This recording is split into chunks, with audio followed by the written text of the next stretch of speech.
Yes, I answered. In an ultimate sense, your true self and my true self are one. And both of our limited forms are consequences of the same divine nature. Then I'm not truly your adversary, am I? He questioned. No, not in an ultimate sense, I responded. So why do you think I've assumed this limited form? He probed. I think it's because it was necessary, I answered. As I've said, I understand all of this as the consequence of divine nature. The purpose of my existence in this limited form is to know myself, or in other words, to know God. The purpose of your existence is to facilitate that process. You facilitate that process by playing the role of the antagonist. You show me what I'm not so that I can know what I am. You imprison me in a world that's antithetical to my nature so that I can discover my nature in opposition to it. You provide contrast so that I can see. So I trap souls in order to free them, he asked. I conceal the light in order to reveal it. That's what I've come to believe, I answered. There can be no perception without contrast. In a world of pure light, or in a world of pure darkness, it would be impossible to see anything. You need the contrast of figure and background. Something has to stand out against something else in order for it to be distinguishable. In order for color to appear, a surface has to reflect certain colors or light frequencies and absorb others. And so all of experience is contingent upon duality. Half is absorbed or integrated into the concept of self, and half is reflected or integrated into the concept of not self. And in this way, the unknowable self is made knowable. But wouldn't this mean that only half of the self is knowable? He challenged. No, I countered, because only the half that exists actually exists. The half that doesn't exist doesn't exist. Only the self exists. The not-self is merely an artificial concept which is mentally created in order to conceptualize the self. I'm not sure you've considered the implications of your theory, he said. You've said that self-knowledge is an eternal attribute of the divine self. You've also said that the not-self is necessary for self-knowledge. It follows from this that the not-self is co-eternal with the self. You're trying so hard to be a non-dualist, but your own non-dualism implies dualism. What is non-dualism? It's the negation of dualism. You can have no concept of non-dualism without also having a concept of dualism. And the conception of dualism versus non-dualism is itself dualistic, and so reality itself is ultimately revealed to be dualistic. It appears so, I responded, but then again, appearances are often deceiving. Reality is one, but the concept of oneness requires the concept of duality or multiplicity. Duality or multiplicity doesn't exist. Only oneness does. But the concept of duality or multiplicity exists within the mind of the one, in order for the one to conceptualize its oneness. It's been said that God is a circle, whose center is everywhere, and whose circumference is nowhere. This is very insightful. If we understand that everywhere refers to all of existence, and that nowhere refers to the non-existent realm, we can begin to understand this. If we imagine a circle with a radius of infinity, what would fall outside of its circumference? The answer is obviously nothing. There is no outside the circle. There is only the circle. And what about inside the circle? He inquired. What do you mean? I asked. Like I said, there is only the circle. Everything inside the circle exists. Yes, I understand you, he went on, but that isn't what I mean. When you imagine a circle with a radius of infinity, it seems to me that you're imagining a circle with a radius of positive infinity. Can you not also imagine a circle with a radius of negative infinity? Wouldn't it have a negative area? I'm talking about a hidden circle with a negative area, which is concealed within the vertex of the circle you call existence. The laws of mathematics would forbid that, I answered. The formula for the area of a circle is pi times the radius squared. If the radius were negative, then we would square that number and end up with a positive number, which we would then multiply by pi, so the area would still be positive.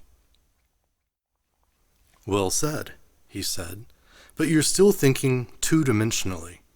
If God is truly infinite, would he not be more like a sphere than a circle? A circle only exists on a plane, but surely we should think of God as existing throughout all planes. So we should change the saying. Instead of saying that God is a circle, we should say that God is a sphere. Do you not agree? I agree, I conceded. So God is a sphere whose center is everywhere and whose surface is nowhere, he clarified. Yes, I answered. And what is the formula for the volume of a sphere? He asked. Is the radius squared or cubed? It's cubed, I answered. And isn't the cube of a negative number always a negative number? He pressed. Yes, I admitted. Then a sphere can have a negative volume, he asserted. And in fact, a sphere with a positive volume implies the existence of a sphere with a negative volume. Without the concept of such a negative sphere, the positive sphere could not exist. Yet you assert that the positive sphere is all that exists, and so the negative sphere must also exist. It exists within the dimensionless point at the center of the positive sphere. But how could anything dimensional exist within a dimensionless point? I asked. Even if the dimensions are negative, it's still dimensional. Well, how could anything exist outside of a dimensionless point? He countered, especially if, as you claim, nothing exists other than this dimensionless monad. So what would it mean to exist outside of it? If one is absurd, then so is the other. In fact, even more so. Your problem is that you imagine a radius extending infinitely outward in the positive direction. But you haven't imagined it extending infinitely inward in the negative direction. You're focusing on positive infinity, but ignoring negative infinity. No, I responded, I'm not. I imagine negative infinity as a return from positive infinity to this central point, and so the negative numbers are contained within the positive sphere. That's arbitrary, he stated. I could just as easily assert that the positive numbers are contained within the negative sphere. Again, imagine a sphere with a negative volume. Imagine a sphere with a radius of negative infinity. In such a sphere, the positive numbers would represent a return toward the center of the negative sphere. I see your point, I responded, and I think I have to admit that negative and positive are somewhat arbitrary in this sense. From the perspective of the positive sphere, negative numbers move toward the center, and positive numbers move away. But from the perspective of the negative sphere, positive numbers move toward the center, and negative numbers move away.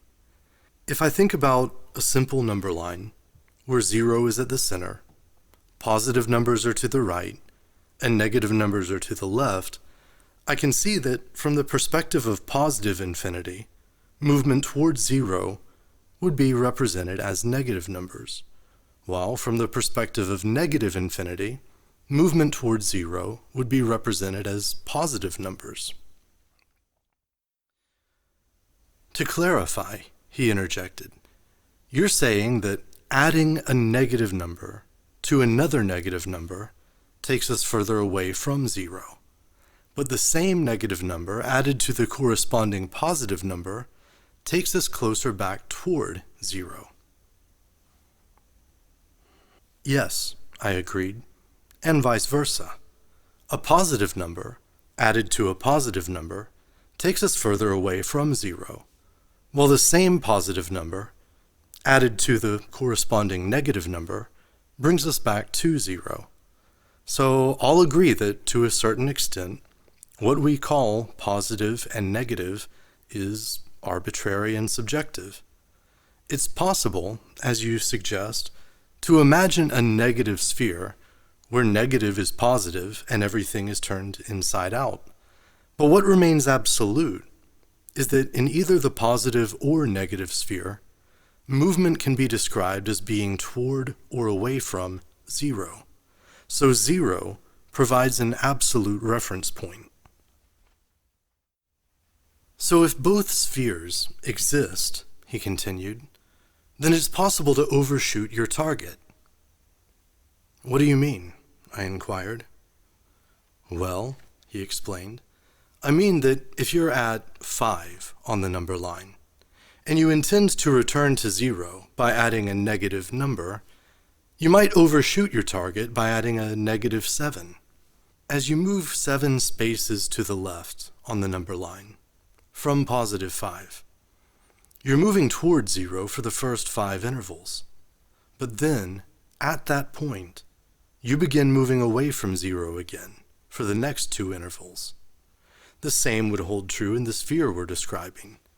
Let's suppose you were in the negative sphere, at a certain point along the radius away from zero. And let's suppose that you wished to escape from the negative sphere and return to zero. Would it not be possible to overshoot your aim and end up in the positive sphere? And what if you didn't realize that you had overshot your target? You would just keep moving in the same direction and further away from your intended destination. What's your point? I asked. You've come here in search of the center of the world, the heart of the cave, he answered. But you view this world as antithetical to your own nature. If you view this world as the opposite of your nature, then I fear you may overshoot your destination.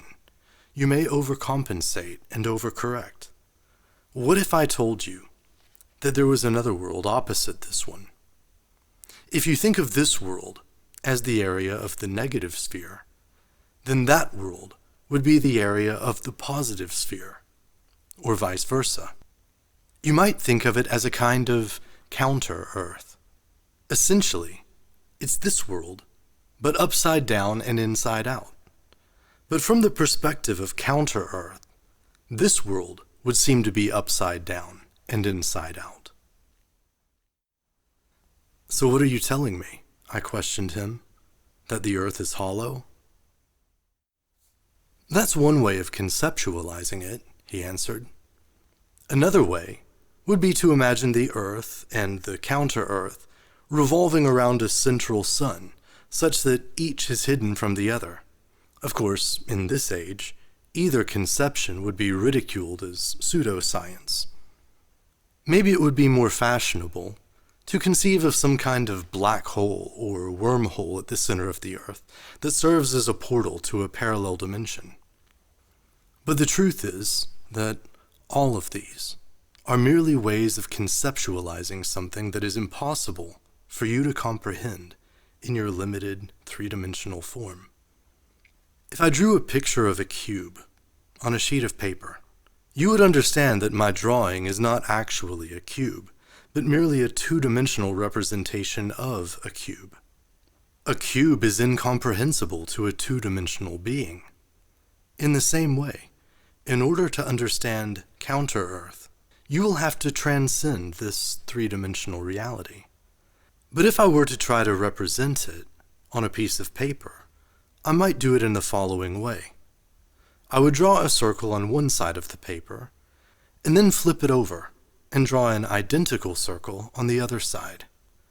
But understand that each circle is meant to be a two-dimensional representation of a sphere. Next, I would poke a hole in the center of the circle.